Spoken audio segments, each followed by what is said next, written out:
1000 से भी ज्यादा लोगों को आज तक वहां से रेस्क्यू किया जा चुका है। सभी तीर्थयात्री श्रद्धालु जो देश भर के आए हुए थे उन सभी को अब निकाला जा चुका है और स्थानीय लोगों को भी निकाल रहे हैं। और उनकी आपदा बहुत बड़ी आपदा है और सभी कुछ चला गया, तबाह हो गया, तो उसके अनुरूप जो मानक हैं उन मानकों के अतिरिक्त भी हम काम कर रहे हैं। 5 लाख रुपए की जो सहायता राशि है वो सभी के लिए आज जारी कर रहे हैं। जो हमारे प्रतिपक्ष के भी लोग हैं वो भी इस आपदा के समय में सब आपदा पीड़ितों की मदद के लिए आगे आए हैं। हम सब लोग मिलकर इस आपदा से इस चुनौती का सामना करेंगे, इससे हम लोग आगे बढ़ेंगे। ये समय राजनीति करने का नहीं है। देखिए, आपदा के बाद हमारी सबसे बड़ी जो प्राथमिकता थी वो सभी लोगों को सुरक्षित बाहर निकालना, और हमने वो काम प्रारंभ किया। हालांकि मौसम एक बड़ी चुनौती वहां पर हमेशा रहता है, लेकिन स्टेट के हेलीकॉप्टर और सेना के चिनूक, एमआई, इन सब की मदद से 1000 से भी ज्यादा लोगों को आज तक वहां से रेस्क्यू किया जा चुका है। सभी तीर्थयात्री श्रद्धालु जो देश भर के आए हुए थे उन सभी को अब निकाला जा चुका है और स्थानीय लोगों को भी निकाल रहे हैं। और आज ये काम हमारा लगभग पूरा हो जाएगा और कुछ बचेगा तो उसको कल प्रातःकाल फिर से रेस्क्यू करके उसको पूरा करेंगे। इसके बाद सभी घायलों को भी अस्पताल में पहुंचा दिया गया है। कुछ लोग एम्स में भी हैं, कुछ उत्तरकाशी में हैं। सभी को अच्छा इलाज मिले उसकी भी सभी प्रकार की व्यवस्थाएं वहां पर की गई हैं। इसके अतिरिक्त अब लोगों को वहां बिजली मिले उसके लिए कल उरेडा का जो पावर हाउस है उसको चालू किया गया था। और हरसिल क्षेत्र में कनेक्टिविटी बिल्कुल लॉस्ट हो गई थी, टावर भी जो है इस आपदा में तबाह हो गए थे। तो कल से वहां पर एयरटेल, वोडाफोन चालू हो गए हैं और आज 125 केवी के 2 जनरेटर सेट वहां पर पहुंच गए हैं और उनको भी रिस्टोर किया जाएगा। इसी तेज गति से वहां पर बिजली की लाइनों को बनाने का काम भी यूपीसीएल कर रहा है और संभवतः आज अगर काम पूरा हो जाएगा तो एक सामान्य रूप से जैसे पहले वहां पर बिजली की सप्लाई होती थी उसी प्रकार की बिजली की सप्लाई होगी। और ये जो सड़क है वो अनेक स्थानों पर क्षतिग्रस्त हुई है। लैंडस्लाइड बहुत सारे स्थानों पर आया है और लाछी गाड़ के पास बेली ब्रिज को इंस्टॉल किया जा रहा है।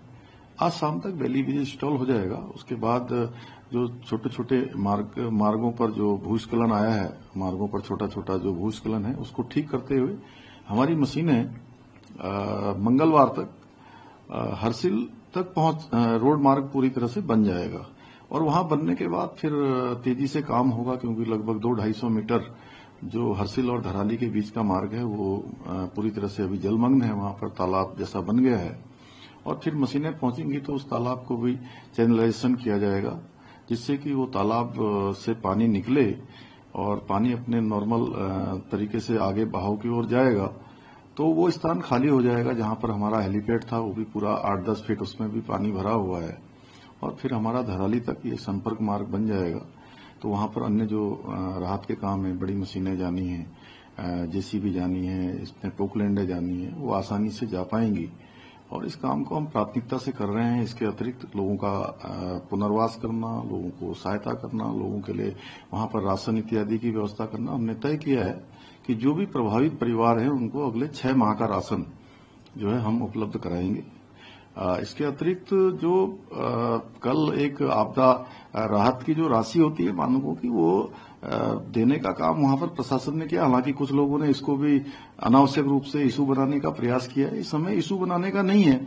हम सभी को चूंकि संपूर्ण प्रकार की जो सहायता होती है वो सहायता उपलब्ध कराएंगे। ये हमारा संकल्प है और हम लोगों का वो गांव फिर से आए। और उनकी आपदा बहुत बड़ी आपदा है और सभी कुछ चला गया, तबाह हो गया, तो उसके अनुरूप जो मानक हैं उन मानकों के अतिरिक्त भी हम काम कर रहे हैं। 5 लाख रुपए की जो सहायता राशि है वो सभी के लिए आज जारी कर रहे हैं। और उसके अतिरिक्त सचिव राजस्व की अध्यक्षता में 3 सदस्यीय कमेटी बनाई जा रही है।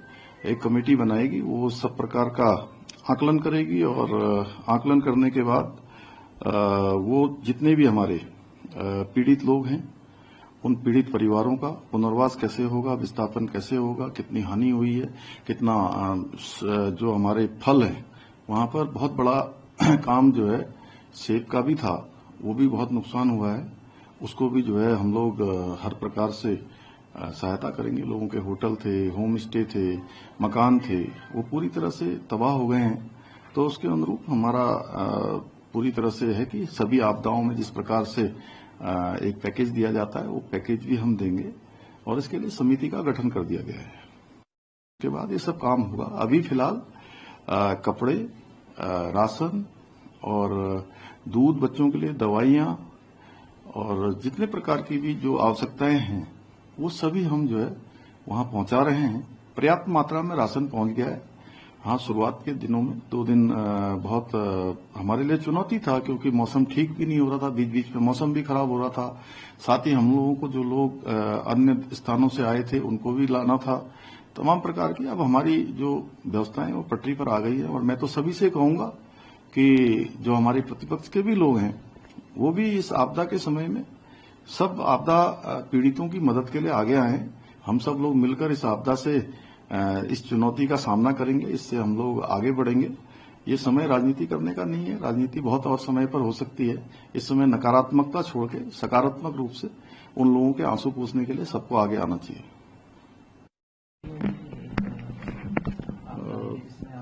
देखिए, इस आपदा में जहां धराली में जिस प्रकार से तबाही हुई, उसके अतिरिक्त प्रदेश के अनेक अनेक स्थानों पर भी भारी तबाही इस आपदा में हुई। बादल फटने से, लैंडस्लाइड से, भूस्खलन और भारी बारिश से।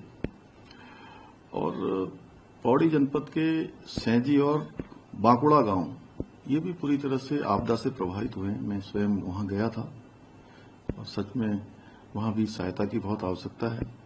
वहां भी हम जिनके मकान इसमें आपदा में क्षतिग्रस्त हुए हैं उनको भी 5-5 लाख रुपए की तत्काल सहायता राशि देंगे। इसके अतिरिक्त प्रदेश में जहां भी आपदा से मकान ध्वस्त हुए हैं उन सभी को सहायता दी जाएगी। बाकी अन्य सहायताएं भी पुनर्वास से लेकर सभी प्रकार की सहायताएं हम करेंगे। इस आपदा के समय में हम एक एक व्यक्ति के साथ जो आपदा से पीड़ित है उसके साथ पूरी सरकार खड़ी है। आदरणीय प्रधानमंत्री जी श्री नरेंद्र मोदी जी के मार्गदर्शन में उन्होंने हमको राज्य में सभी प्रकार से कहा है कि आपदा के समय में पूरी सरकार और आदरणीय प्रधानमंत्री जी हमारे साथ खड़े हैं और उनका संबल हमको प्राप्त हो रहा है। हर प्रकार से हमको सहायता भी मिल रही है। इसीलिए हम इतना रेस्क्यू अभियान 3 दिनों में पूरा कर पाए, लोगों को वहां से सुरक्षित निकाल पाए। अनेक प्रकार का जो सामान है, जो रोडें बंद हो जाने के कारण से जो वहां नहीं पहुंच पा रहा था, उनको हम पहुंचा पाए, चाहे वो जेनसेट हो, चाहे बीसेट हो, चाहे वो खाद्य सामग्री हो या लोगों को मैन पावर को वहां पहुंचाना हो, वो हमने सेना के हेलीकॉप्टरों के माध्यम से भी वहां पहुंचाया।